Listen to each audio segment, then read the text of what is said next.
সবাই যার যার অবস্থান পরিষ্কার করুন।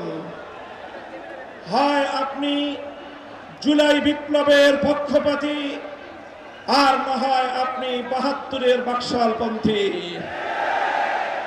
৭২-এর পরাজিত বাকশালপন্থীরা আগামী 13ই নভেম্বর বাংলাদেশের বিরুদ্ধে লকডাউনের নামে যুদ্ধের ঘোষণা দিয়েছে। আমি ঘোষণা করতে চাই, 13ই নভেম্বর কোন বাকশালপন্থীকে বাংলার রাজপথে আমরা নামতে দেব না। যদি কেউ নামবার অপচেষ্টা চালায়, আমরা তাদেরকে রাজপথে মোকাবেলা করব ইনশাআল্লাহ। সংগ্রামী সাথী ও বন্ধুগণ, 2024-এর জুলাই বিপ্লব সহস্রাধিক তাজা প্রাণের রক্তের বিনিময়ে অর্জিত এই বিপ্লব।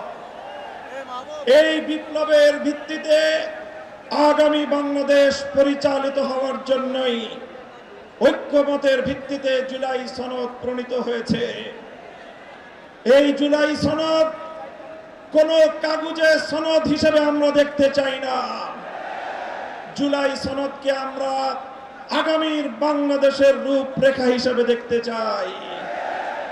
এজন্য আমরা দলের পক্ষ থেকে বলেছি, অনতিবিলম্বে জুলাই সনদকে সরকারি আদেশের মাধ্যমে এর প্রাথমিক আইনি ভিত্তি প্রদান করতে হবে। এরপরে আগামী ত্রয়োদশ জাতীয় সংসদ নির্বাচনের পূর্বেই গণভোটের মাধ্যমে জুলাই সনদকে চূড়ান্ত আইনি ভিত্তি প্রদান করতে হবে। এর ব্যত্যয় হলে জুলাই বিপ্লব পন্থীরা বরদাস্ত করবে না, সেটা মানবে না।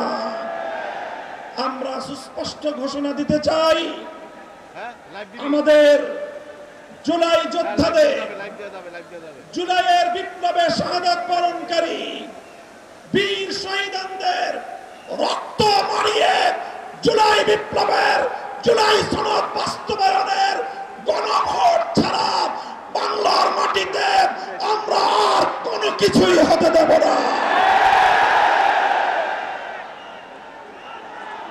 আমি জানি না জাতীয় নির্বাচনের আগে জুলাই সনদ বাস্তবায়নের লক্ষ্যে গণভোট হলে কার কি সমস্যা, সেটা আমাদের বুঝে আসে না।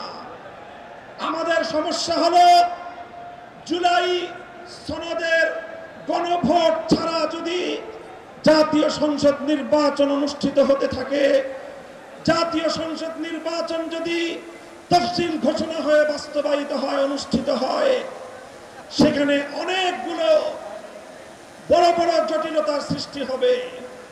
তার মধ্যে অন্যতম একটি হলো, দ্বিকক্ষ বিশিষ্ট জাতীয় সংসদের উচ্চ কক্ষ কিভাবে গঠিত হবে, কিভাবে রাজনৈতিক দলগুলো তাদের নির্বাচনী ম্যানিফেস্টো তৈরি করবে, জাতির সামনে তারা তাদের উচ্চ কক্ষের 100 সদস্যের তালিকা কিভাবে প্রকাশ করবে, এই সকল বিষয়ের কোন সদুত্তর তাদের কাছে নাই। যারা জুলাই সনদের গণভোট, জাতীয় সংসদ নির্বাচনের আগে অনুষ্ঠানের ক্ষেত্রে বিরোধিতা করছেন, আমরা তাদের সমস্যার কথা জানতে চাই। কোন যুক্তি নাই, কোন যুক্তি নাই।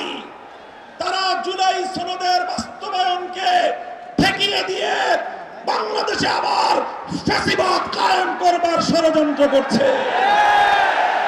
পরিষ্কার ঘোষণা করি, রক্ত দিয়ে যেই ফ্যাসিবাদ বিদায় করেছি, প্রয়োজনে আবার রক্তের সাগর প্রবাহিত হবে, বাংলার মাটিতে ফ্যাসিবাদ ফিরে আসবে।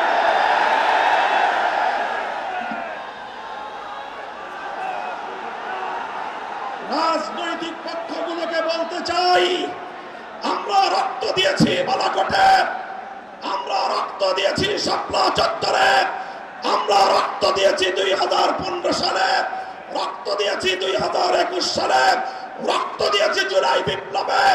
আমাদের মুখোমুখি দাঁড়াবার চেষ্টা করবেন না। আমরা আমরা রক্ত দিয়ে অধিকার আদায় করি, রক্ত দিয়ে বাংলাদেশ কিনেছি, রক্ত দিয়ে এই বাংলাদেশের স্বাধীনতা রক্ষা করবো ইনশাআল্লাহ। সংগ্রামী সাথী ও বন্ধুগণ, জুলাই বিপ্লবের আমার সকল সহযোদ্ধাদেরকে আমি বলতে চাই, রাজনৈতিক মতবিরোধ থাকতে পারে, নির্বাচন নিয়ে মতপার্থক্য থাকতে পারে, আপনারা যার যার নির্বাচন করবেন সেটা পরের কথা। আসুন, যারা জুলাইয়ের বিপ্লবের রাজপথে ছিলেন, জুলাই বিপ্লবের সনদের আইনি ভিত্তি কার্যকর করার জন্য আমরা হাতে হাত রাখি। সংগ্রামী সাথী ও বন্ধুগণ, সর্বশেষ বক্তব্য, আগামী 13 তারিখ জুলাই সনদের গণভোটকে কেন্দ্র করে সরকারি সিদ্ধান্তের দিকে আমরা তাকিয়ে আছি।